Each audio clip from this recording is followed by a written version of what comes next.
what's the core life structure in which you have found perhaps the most struggle? Health, wealth, work, relationships, spiritual development, personal development. What's that core life structure that you found you struggle the most with? Now you may say, I struggle with them all, man, I'm a hot mess. And that's fine. But there's something that probably stands out more. Let's say it's finances or it's health. It's almost never about the structure itself, right? If it's a money issue, it's rarely actually about money. It doesn't mean you can't be a good steward of that and that you haven't and aren't being initiated to be an apprentice of that area, but there's something even deeper. The things about, let's say, money, when you really excavate it and look at it, it's usually more about freedom. Could be about security.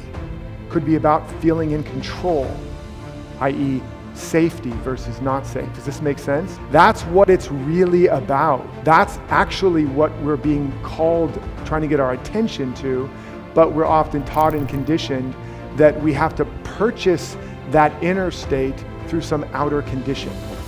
If I just get enough money or deal with my money stuff, then I will finally be at peace. Then I will finally feel free. Then I will finally feel secure, right? And that's absolutely false. Show me how putting money in your pocket or your bank account, where does it excrete the quality and energy of freedom and power and safety and security? It has nothing to do with it. If I called you up and said, you've just won the lottery, you got $10 million. You're gonna go, oh my God, suddenly all these endorphins are released, all this joy and power, your mind will open up, you'll open up to the possibility, yes, I can live my life's vision now, and you'll feel the truth of it, right? And then I call you up a few minutes later, oops, sorry, wrong person. Now you're gonna suddenly feel really, really crappy, right? But you never had the money to begin with, so you didn't lose anything. Does that make sense? It's all an inside job. Now, again, that doesn't mean you shouldn't be a good steward of structures and you don't need to master certain structures, because remember, that's the masculine. That's why Jesus said you cannot put new wine in old wineskins, because the wineskin is old and brittle, it'll crack open, you'll lose all that good wine. And clearly the guy liked to drink, he might have had a problem. So the structure is not to be served. And when you think it's about the money, what are you doing? You're serving the outer condition, the outer structure. You're trying to save your little life. You're trying to hold on to something. Those outer goals are trying to point you to a soul goal, to the real goal, to the second stage of the journey. Whereas I gotta get enough money, be smart enough, and then I'll feel confident and powerful and worthy and lovable, and everything will be great, right? It doesn't end up being that way. You're a hamster on a treadmill. If you're lucky, that's best case. Worst case is you're always striving for a horizon line that you never meet. And not only do you not feel more peaceful and more joyful, no matter how much money or whatever you get, you actually feel more frustrated, more anxious, more depressed, and at any moment, the other shoe can drop. Make sense?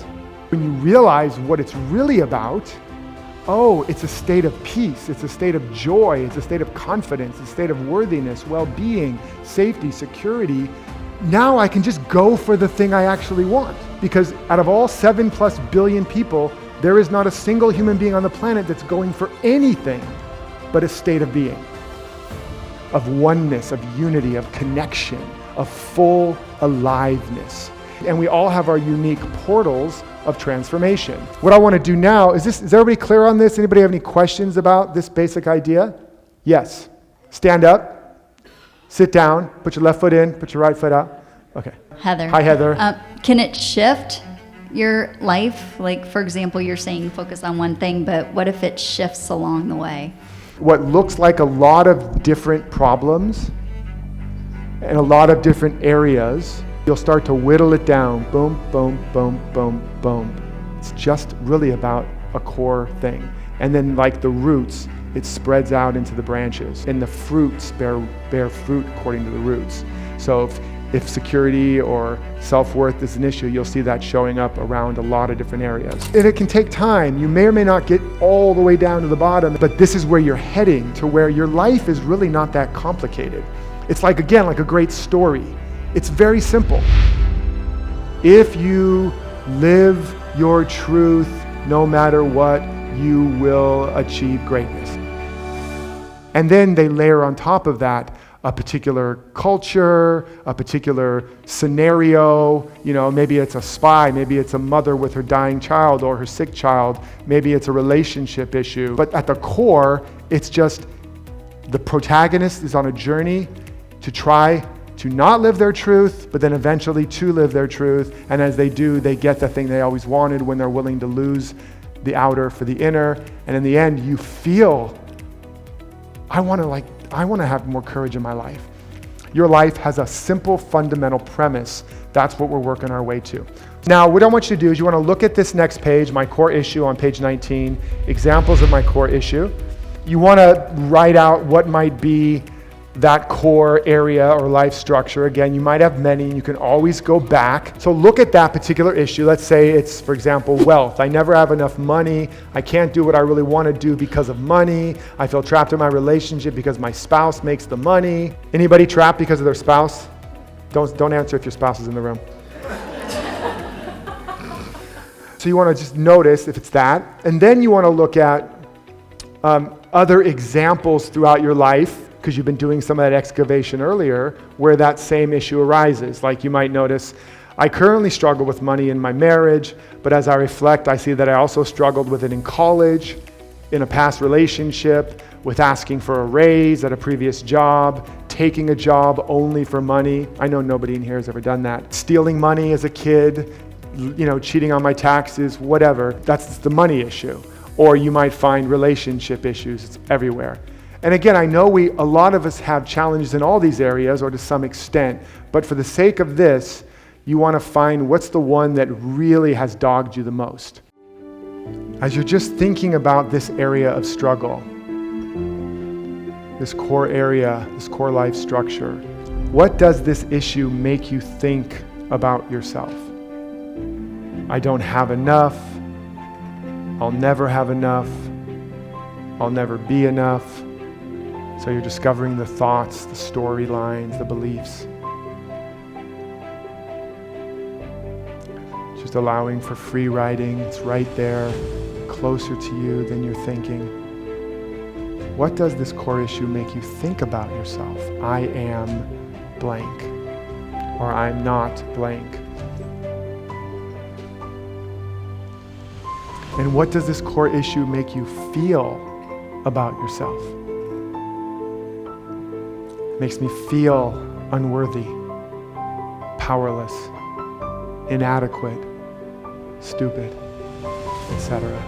What does this core issue make you feel about yourself? There's never enough. There's never going to be enough. I'll never make it. What does this core issue in this structure make you believe about your life? So you're looking at this core issue and you're asking, what does it make me think about myself? What does it make me feel about myself? What does it make me think or believe about my life? What does it make me feel about my life? And you'll hear things like, there's not enough, I'm not enough, there'll never be enough, I'll never make it. So look over those again and just staying in your heart and in your body. See what bubbles up there. What are the feelings? And if you notice there's numbness there, there's just nothing there, then you can start there. It makes me feel numb. And right where that numbness is, there's a lot of feeling. And if you just sit with it, don't push it, just feel the numbness and ask that numbness to speak. If this numbness could speak, what would it say? I'm afraid to feel. I don't want to feel, whatever. So you can ask into those feelings to hear more of the story. And then as you're continuing just to wash over that and let those come out, pour yourself out onto the page, what other areas of your life do you think or feel this way? As you reflect over this issue, how this issue makes you feel about yourself and life. I feel unworthy, I feel inadequate, I feel insecure, I feel alone, I'm never going to make it, it's never going to work out. Now as you start to look at other areas where you struggle, you can do the same process and go, what's that struggle about? How does that struggle make me feel about myself? What does it make me think about myself, feel about life, think about life? And you'll start to see some recurring patterns. So you're looking, what other areas of your life do you feel this way? Think about the other structures. Do I feel this way in my relationships ever? Do I feel this way in professional environments? Do I feel this way when it comes to my body, to my finances, to whatever? And just take a moment to excavate that, just to begin to see where else these core thoughts or beliefs, these core patterns are showing up. You're doing amazing, you guys.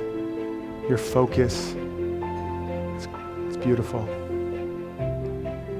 Just continue to breathe and open. Know that wherever you hit a seeming blind spot, you feel stuck, just breathe and open to it. Don't push it. Every moment is necessary. If you feel a blind spot, be with that. Ask into that. What is the feeling there? What is it saying? If it's a numb place, if you get frustrated, why can't I feel? Why don't I get an answer? Be with that. And then you might notice, where else do I always feel frustrated that I don't get the right answer? Do I often feel like I don't get the right answer? That's a clue to your life code. That's a clue